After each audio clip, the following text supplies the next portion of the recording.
بسم اللہ الرحمن الرحیم۔ پیریڈز میں بلیڈنگ زیادہ ہونا۔ یوٹرس کی لائننگ، جسے اینڈومیٹریم کہتے ہیں، یہ جسم کے ان اعضاء میں سے ایک ہے جس کا سائز ہر مہینے تبدیل ہوتا ہے، جسے دو ہارمونز ایسٹروجن اور پروجسٹرون مل کر بناتے ہیں۔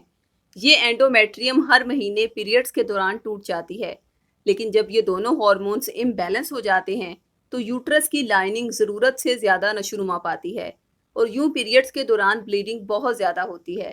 لہٰذا اگر آپ کو بھی پیریڈز کے دوران بلیڈنگ زیادہ ہوتی ہے تو ہمارے روحانی سینٹر سے سورہ شورا کا فوری شفا والا تعویذ اپنے نام منسوب کروا کے پہن لیں۔ 12 سال سے اس مسئلے کا شکار خواتین سورہ شورا کے تعویذات کی بدولت شفا یاب ہو رہی ہیں۔ تعویذ پہنتے ہی آپ کے ہارمونز کا لیول بھی انشاءاللہ ٹھیک ہو جائے گا، اور اگر کسی جادو وغیرہ کی وجہ سے آپ اس پرابلم کا شکار ہیں تو اس سے بھی چھٹکارا مل جائے گا۔ تعویذ منگوانے کے لیے ابھی ہم سے رابطہ کریں۔ خواتین 0323771815 یا 0323771816 پر، اور مرد حضرات 0323402855 پر رابطہ کریں۔ شکریہ۔